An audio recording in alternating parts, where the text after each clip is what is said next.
एक तुमचा पहिला काढू ऍक्शन. ऍक्शन. जर तुम्ही सिंह बनून या ठिकाणी येत असाल तर मी तुमच्यासारखे सिंह माझ्या चोचीत पकडतो. त्यावेळी 2-2, 3-3 दिवस भेट होत नव्हती, लक्षात घ्या. नमस्कार मंडळी, राम राम सुप्रभात मंडळी. आता आपण आहोत अमरावती प्रबोधिनी या ठिकाणी. आज आहे शनिवार आणि सुट्टीचा दिवस. तर प्रबोधिनीने असा विचार केला की एक दिवस प्रशिक्षणार्थींना जरा कुठेतरी फिरायला न्यावं. त्यामुळे आज आमचा विचार आहे चिखलदऱ्याला जायचा. हे जे मागं दिसत आहे तर हे आहे प्रबोधिनीचं मुलांचं वसतिगृह. परिसर बघा, एकदम टकाटक, शांत आणि बेस्ट आहे. तर चला, दिवसभरातले अपडेट तुम्हाला देतच राहतो. चिखलदरा कसा आहे, प्रबोधिनी कशी आहे. प्रकारे 3 गाड्या थांबलेल्या आहेत, ज्या त्यातल्या 2 पुढच्या आहेत GSTOPच्या. त्या जाणार आहेत मेळघाटला, कारण त्यांनी आधी बुकिंग केलेलं आहे. आणि आपण जात आहोत 1 डे चिखलदरा.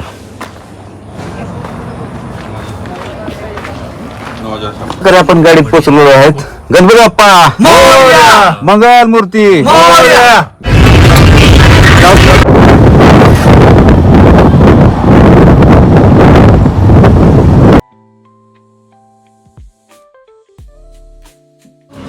हे वडे, साबुदाणा खिचडी, त्यात रस्सा हरभऱ्याचा.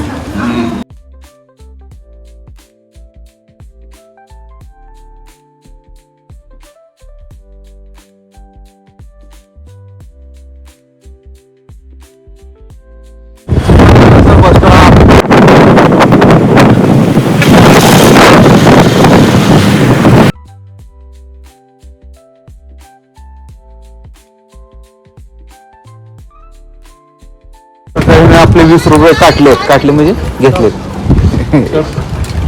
हा चिखलदरा समुद्री सपाटीपासून साधारण 3600 फुटावर आहे आणि अजूनही सुस्थितीमध्ये दिसते त्याच्या तटबंदीच. या बरोबर माहिती.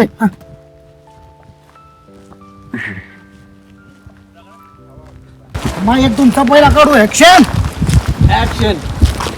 म्हणजे तिकीट आहे 20 रुपये आणि संध्याकाळी 5 वाजेपर्यंत हा किल्ला पर्यटकांसाठी खुला असतो. जर 3:30 नंतर जात असो तर दुसऱ्या गेटच्या पुढे जाऊन देत नाहीत, याची पण माहिती असावी.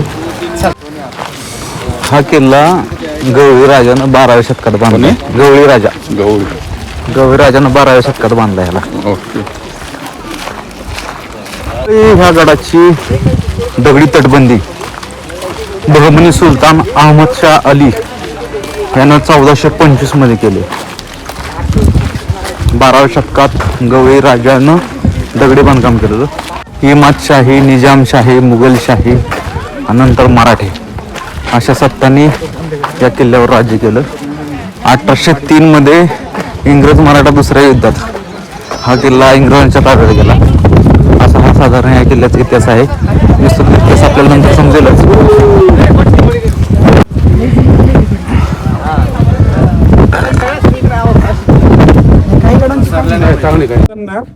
हा चिखलदरामध्ये येतो, म्हणजे मेळघाट मध्ये येतो. चिखलदरा मेळघाट मधला एक भाग आहे. मेळघाट म्हणजे फक्त चिखलदरा असं बऱ्याच लोकांना वाटलंय.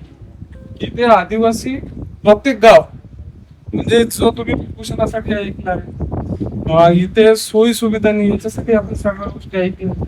आणि हरिसल नावाचं पहिलं देशातलं आधुनिक डिजिटल झालेलं गाव म्हणून सुद्धा आपण ऐकलं. ते सुद्धा हरिसल येतो. हरिसाल, सेमाडो, चिखलदरा, धारणीपर्यंत हा रूट जातो आणि मध्य प्रदेशच्या बॉर्डरवर आहे. आणि एक गोष्ट लक्षात घ्या, कोणत्याही शासकाला, म्हणजे या ठिकाणी जर आपण पाहिलं तर तुम्हाला मी सांगतोय, इथे जे आपण 5 शाह्या म्हणतोय, गोवळकोंड्याची कुतुबशाही असेल, नगरची निजामशाही असेल, विजापूरची आदिलशाही असेल, याच्या काही 5 शाह्या, याच्या व्यतिरिक्त इमादशाही वगैरे निजामशाही तर आहेतच. त्या व्यतिरिक्त इथं अल्लाउद्दीन खिलजीने सुद्धा काही वर्ष राज्य केलंय.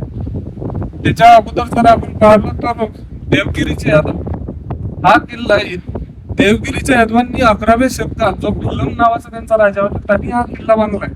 पण त्यावेळी आपल्याला एक छोटासा 11व्या शतकात कोणी, देवगिरीचे यादव यांनी, मग हा किल्ला या ठिकाणी त्यांनी बांधला आता तो महत्वाचं एवढं लक्षात घ्या की ह्या ज्या पर्वतरांगा आता आपण पाहिलंय ना त्या सातपुड्याच्या. जर दक्षिण भारतातून इकडे यायचं असेल तर सगळ्यात महत्वाची रांग ती आहे. आणि दक्षिण भारतावर जर तुम्हाला हे करायचं असेल, आपलं वर्चस्व ठेवायचं असेल तर वऱ्हाड प्रांत. आता वऱ्हाड प्रांत म्हणजे फक्त अमरावती विभाग नाही, 5 जिल्हे नाही, तर हा मोठा परिसर जो आहे तो बसवलेला आहे. वऱ्हाड प्रांत त्याकडे म्हणत होते आणि आता सुद्धा वऱ्हाड प्रांत म्हणून बऱ्याच ठिकाणी ओळखला जातो. इथे चिखलदरा इथून ह्या भागात विराट नावाचा राजा होता आणि याला वैराट प्रांत सुद्धा म्हणतो. जुनं नाव जर पाहिलं तर वैराट, आणि तो विराट नावाचा एक राजा होता. आता तो विराट नावाचा जो त्याचा एक साडा होता त्याचं नाव होतं किचक. ते विराट राजाच्या वैराट राज्य आणि त्याचा राजा विराट, त्याचा साडा किचक. पण तुम्ही महाभारतात ऐकलं असेल की पांडवांना ज्या वेळेस या ठिकाणी अज्ञातवासात 1 वर्ष शेवटचं घालवायचं होतं तेव्हा त्यांनी ह्या सातपुड्याच्या पर्वतरांगेमध्ये ते अज्ञातवासातलं 1 वर्ष घालवण्याचं ठरवलं. त्यातलं काही काळ ते या ठिकाणी भारतातच द्रौपदी सोबत असणार. द्रौपदी सोबत होती. त्या किचक नावाचा जो त्याचा साडा होता विराट नावाचा, हा थोडा शौकीन असल्यासारखा होता आणि त्याची वाईट नजर ही बातमी त्यावेळेस समजले. त्यावेळेस इथे हेमकुंड नावाचा तिथे आणि तो वध केल्यानंतर तिथे हात जे तेव्हापासून त्याला नाव पडलं भीमकुंड. पण किचकचा वध दऱ्यात केला म्हणून किचकदरा. कालांतराने आज आपण काय म्हणतोय चिखलदरा. ही एक पार्श्वभूमी याच्या नावा पाठीमाग आहे. दुसरी गोष्ट जर आपण बघितली, समुद्र सपाटीपासून 1166 इथे मी जसं म्हटलं की हा मेळघाट फार मोठा आहे, खूप मोठा आहे. आणि तो व्याघ्र प्रकल्प म्हणून सुद्धा घोषित झालाय. इंदिरा गांधींनी स्वतः येऊन इथं उद्घाटन केलं होतं व्याघ्र प्रकल्पाचं आणि ते त्यांनी कोलकाताला केलं होतं आणि त्यात इथे थांबल्याही होत्या. प्रत्येक गावामध्ये आपल्याला असं लक्षात येईल की आदिवासी हा प्रत्येक गावात तुम्हाला दिसेल. आणि मी जसं म्हटलं की 11वी किल्ला बांधला. गहू पालन करणारे प्रामुख्याने त्यामध्ये लोक देवगिरीच्या यादवांच्या काळात गहू पालन करणारे म्हणजे गवळी समाज. आजही जर ह्या गावात आपण काही गाव आपल्याला सेवाडोला ज्यावेळी आपण जाऊ तिथे आपल्याला गाव दिसेल.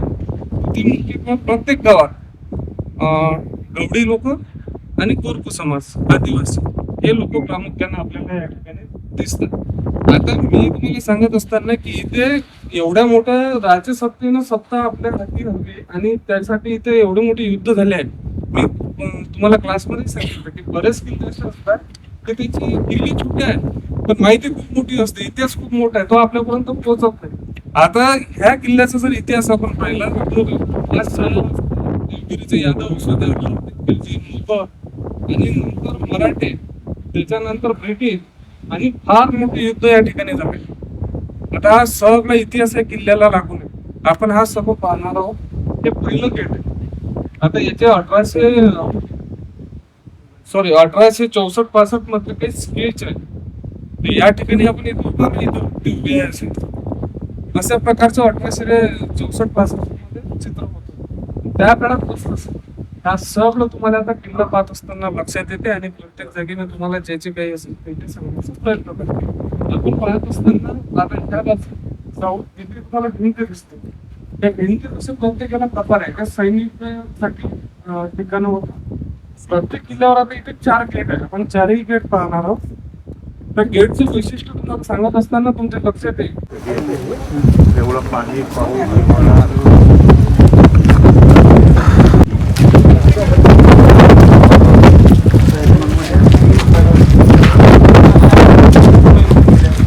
की अल्लाउद्दीन खिलजीने एवढी मोठी संपत्ती 1296 मध्ये या ठिकाणी आणली. आणल्यानंतर त्याचा काका दिल्लीला बसला होता. काका पण होता आणि सासरा पण होता. त्याने त्याची चुलत बहीण केली होती, बायको. तो काका आणि सासरा एकच होता. तर त्यामुळं त्याने आणलेली संपत्ती त्याने ह्या किल्ल्यावर एक मोठा कट रचला गेला. तो असा की मी एवढ्या मोठ्या प्रमाणावर संपत्ती आणली, किमान 200 बैलगाड्या तर सोनच आहे. 100 बैलगाड्या चांदी आहे, असं आहे, धातू आहे, ह्या सगळ्या गोष्टी त्याने या ठिकाणावरून एका पत्राच्या माध्यमातून आणि गुप्तहेराच्या माध्यमातून त्यांच्यापर्यंत पोहोचवली. त्यांच्यात असं लिहिलं होतं की काही अंतर तुम्ही समोर या, मी इथून निघतोय, तुम्ही एवढी संपत्ती माझ्या एकट्याच्या हाताने त्या ठिकाणी आणणं मला शक्य नाहीये, मला तुमच्या आधाराची गरज आहे. तो तिकडून निघाला त्याचा काका, आणि हा इकडून निघाला वाटे. त्यानं तिथे आल्यानंतर आपल्या काकाचा सासऱ्याचा खून केला आणि तो त्या गादीवर बसला. ह्या घटनेचा पूर्ण साक्षीदार हा किल्ला आहे लक्षात. एवढंच नाही तर ब्रिटिश अधिकाऱ्यांच्या वसाहती असेल, त्यांचे झालेले मोठमोठे पुस्तकं, त्याच्यावर निघालेले काही पिक्चर, याचा घटना सुद्धा ह्याच किल्ल्यावर आधारित आहे. मी तुम्हाला समोर गेल्यावर प्रत्येक ठिकाणी त्या त्या गोष्टी सांगणार आहे. अल्लाउद्दीन खिलजी 1296 मध्ये इथं आला, नंतर तो गेला. येथे 1347 मध्ये खऱ्या अर्थानं बहामनी राज्य, हसन गंगूचं बहामनी राज्य या ठिकाणी आलं. कधी मध्ये 1347. त्याचा जो पहिला सुभेदार होता त्याचं नाव अहमद शाह वली. वली हे पदवी आहे लक्षात घ्या. एका सुफी संताच्या तो सानिध्यात आला म्हणून त्याला वली हे बिरुदावली लागली. नाव अहमद शाह पण वली ही पदवी होती म्हणून त्याला अहमद शाह वली. तो एक सरदार होता बहामनी काळात, बहामनी राज्याचा. त्यानं इथे सर्वात पहिले 1422 मध्ये बांधकाम केलं किल्ल्याचं. मग हे बांधकाम करत असताना ते पूर्णत्वास नव्हतं गेलं. आता एक गोष्ट तुम्ही सर्वांनी लक्षात घ्या, इथे जे स्ट्रक्चर आहे हिंदू मुस्लिम दोन्ही घटनांनी तुम्हाला प्रत्येक ठिकाणी दिसणार आहे. पुढे पुढे मी तर तुम्हाला दाखवणार आहे. सत्ता कोणाची आली तरी तोडलं नाही कधी, जे असेल ते आहे. आणि 1422 मध्ये अहमद शाह वलीने बहामनीच्या काळात जे बांधलं ते तोडून दुसऱ्यांदा नाही बांधलं. त्याच्यावर आणखीन चांगल्या पद्धतीने आपल्याला कसं काम करता येईल अशा पद्धतीनं पुढचं बांधकाम आहे, जे बहामनीच्याच काळात 1488 मध्ये इमाद उल मुल्क याने बांधकाम केलं. 1488 मध्ये त्याने बांधकाम केल्यानंतर काही काळ बहामनीची सत्ता इथे राहिली, परंतु नंतर इमादशाहीकडे ही सत्ता गेली. इमादशाही मी मगाशी म्हटलं ना कोणाकोणाजवळ ही सत्ता आली, तर 1347 पर्यंत नंतर ही बहामनीच्या काळात होती आणि बहामनी नंतर ही सत्ता आली इमादशाहीकडे. पण त्यांच्यात अंतर्गत वाद सुरू झाले. रामायण महाभारत आपण पाहतो ना कशामुळे घडलं, त्याच्या घरात तसंच आहे. शिवाजी महाराज या घटनेला अपवाद नाही लक्षात घेतलं. जर इतिहासाचा खोलवर आपण अभ्यास केला तर अंतर्गत कारण ज्यावेळी येतो त्यावेळी इमादशाहीची सत्ता कोण म्हटली आणि ती निजामशाहीकडे आहे. मग निजामशाहीने ही मोठ्या प्रमाणावर या ठिकाणी बांधकाम करण्याला सुरुवात केली, पण त्यांना ते शक्य झालं नाही, कारण मोगलांचं त्यावेळी वर्चस्व पूर्ण भारतभर आशिया खंडावर प्रस्थापित होत होतं. मग हे निजामशाहीकडनं मोगलांनी या ठिकाणी कब्जा केला आणि मोगलांच्या ताब्यात हा किल्ला, वराड प्रांत, हा पूर्ण प्रदेश मोगलांच्या काळात आला. मग ह्या मोगलांच्या काळात आल्यानंतर 1704 मध्ये जे कोणालाही इथे साध्य झालं नाही ते नागपूरचे परसोजी भोसले, त्यांनी 1704 मध्ये या किल्ल्यावर भगवा पडतो. कोणासाली 1704 मोगलांकडनं, मोगलांच्या ताब्यात होता. नागपूरच्या भोसल्यांनी हा किल्ला घेतला. 1704 नंतर बराच काळ या ठिकाणी मराठ्यांची सत्ता होती. त्यानंतर मात्र इथे ब्रिटिशांची सत्ता आली आणि हा पूर्ण इतिहास आपल्याला पुढच्या गेटवर पाहायचा आहे, जी एक मोठी लढाई, ज्या लढाईतून गव्हर्नर सारखं पद एका व्यक्तीला मिळालं ब्रिटिशांच्या काळात. तर ते आपण सगळं त्या ठिकाणी पाहणार आहोत. आता आपण इथे किल्ल्यावर कोण आलाय, कोण केलाय, कधी आलं, आल्यानंतर ते त्यांना आपल्याला भेटायसाठी पाठवायचं आहे, सोबत नाही पाठवायचे, सगळे नोंद ठेवल्या जात होते. चेकपोस्ट आणि जे मुख्य कारकून असायचे त्या गेटवर असायचे आणि त्यांना पूर्ण स्पष्ट इथं दिसत होतं. इथून ज्यावेळी किल्ल्यातले काही लोक त्या ठिकाणी परवानगी घेऊन जात होते की हे असे लोक भेटायला आले किल्लेदाराला, त्यावेळी 2-2, 3-3 दिवस भेट होत नव्हती. लक्षात घ्या, शिवाजी महाराजांना ज्यावेळेस तो कोणता ब्रिटिश अधिकारी आहे राज्याभिषेकाने होता, त्यानं शिवाजी महाराजचा राज्याभिषेक लिहून ठेवलाय, सांगतो मला आठवत नाही. तर तो 13 दिवस त्या किल्ल्यावर मुक्कामी होता. लक्षात घ्या, 13 दिवस महाराजांची भेट नव्हती झाली.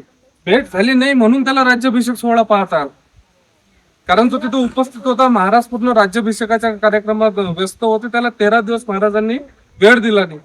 इथं सुद्धा आलेल्या लोकांना 3-3, 4-4 दिवस वेळ मिळत नव्हता. तर या ठिकाणी त्यांची राहायची व्यवस्था, त्याला आताच्या भाषेत आपण वेटिंग रूम सुद्धा म्हणू शकतो.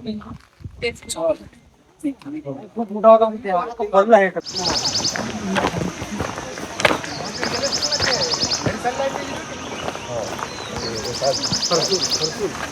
शतकात किल्ल्याचं बांधकाम झालं आहे.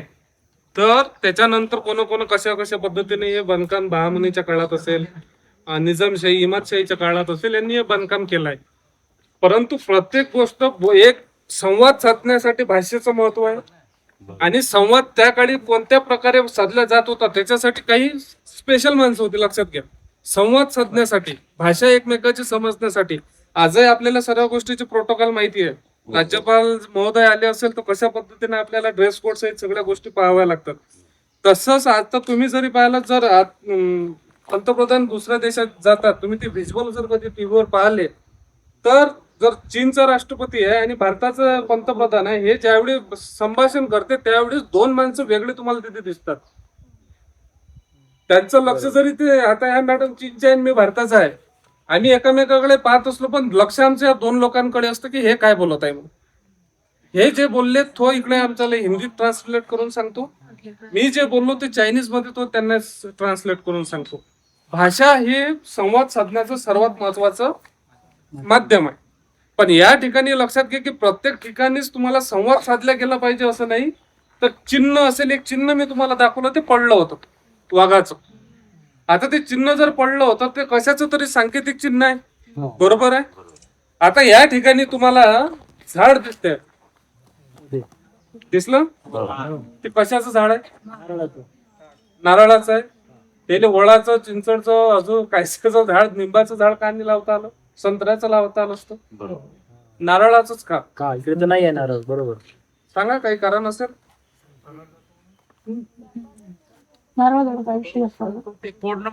नारळाचं झाड उंच असते. हा किल्ला उंच आहे, त्याला एवढ्या प्रमाणात नारळ आहे. नारळ म्हणजे हे संपत्तीचं प्रतीक आहे. लक्षात घ्या, समृद्धीचं प्रतीक आहे. त्याला सुरक्षा कवच. या किल्ल्यात हे झाड लांब आहे, याचा अर्थ हा किल्ला लांब आहे. आणि या किल्ला आणि इथं असणारा हा जो प्रदेश आहे, याची साधन संपत्ती मोठ्या प्रमाणावर आहे. आमच्या किल्ल्यावर समृद्धी फार मोठी आहे. हे झाड तो दर्शवते. याचाच अर्थ ह्या किल्ल्यावर जो कोणी शासक आहे तो स्पष्टपणे सांगतोय की माझ्याजवळ साधन संपत्ती आहे. ते नसे ना, काही लोक असते ना, अंगात जोक नाही पण मी मारतोच म्हणते, बरोबर आहे ना. आपण त्याच गोष्टीची जोडू नये, परंतु हे सांगण्याचं प्रतीक आहे की आम्ही समृद्ध आहोत. आता पण समृद्ध आहे तर हे दोन चिन्ह तुम्हाला दिसते. आता तुम्ही आले असते इथं, फोटो काढला असताना इथून चालले गेले असते. ह्या नारळाच्या झाडाचे वैशिष्ट्य तुम्हाला काही किल्ल्यांवर, म्हणजे जेवढे काही किल्ले आता महाराष्ट्रात किंवा महाराष्ट्राच्या बाहेर आपण पाहतोय, त्या किल्ल्यावर एक तर या घोरपडीचे चिन्ह असते. घोरपड याचा अर्थ काय? जिद्दी. हा, बरोबर. हा किल्ला जो आहे हा चित्तीचा आहे, तर ताकद लागते, कुणालाही चढता येत नाही.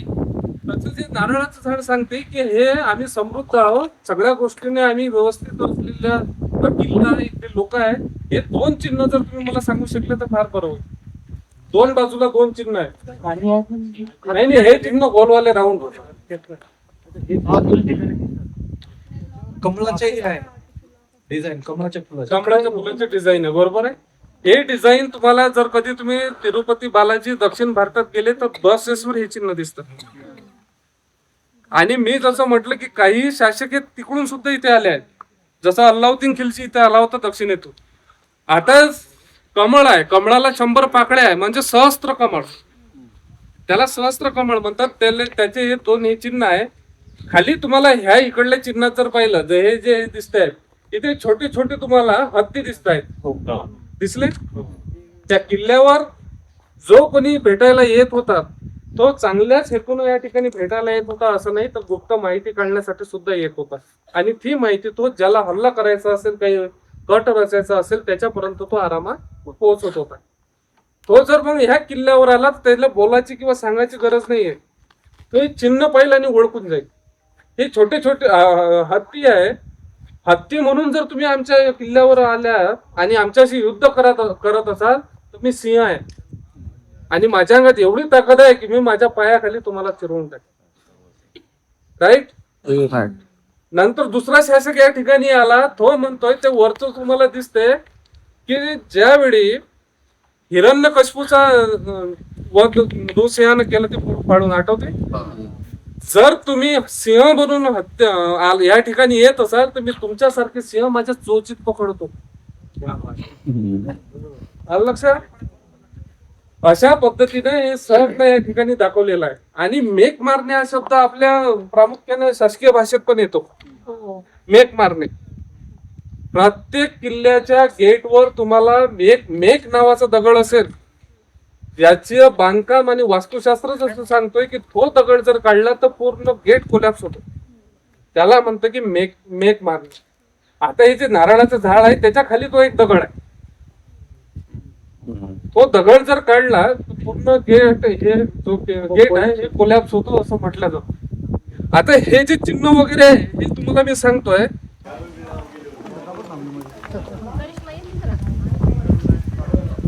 ह्या 3 राण्या आणि राजाची समाधी. हे सगळे झाड आहेत ना, हे कडीपत्त्याचे तुम्हाला दाखवतो. हा कडीपत्ता आहे. हे सगळी झाडं कडीपत्त्याची. इव्हन आपण आपल्या साध्या जंगलामध्ये जे दिसतं डोंगरात हे घाणेरी झालं, पण इथं खाली बघा हे सगळी झाडं ही कडीपत्त्याची आहेत. ह्या बाजूला पण बघा सगळा कडीपत्ता आहे. तर मंडळी, हा होता गाविलगड विशेष व्हिडिओ. सरांनी सांगितलेली माहिती तुम्हाला कशी वाटली नक्की सांगा, कारण सरांचा ह्या गडाबद्दलचा खूप अभ्यास आहे. धन्यवाद.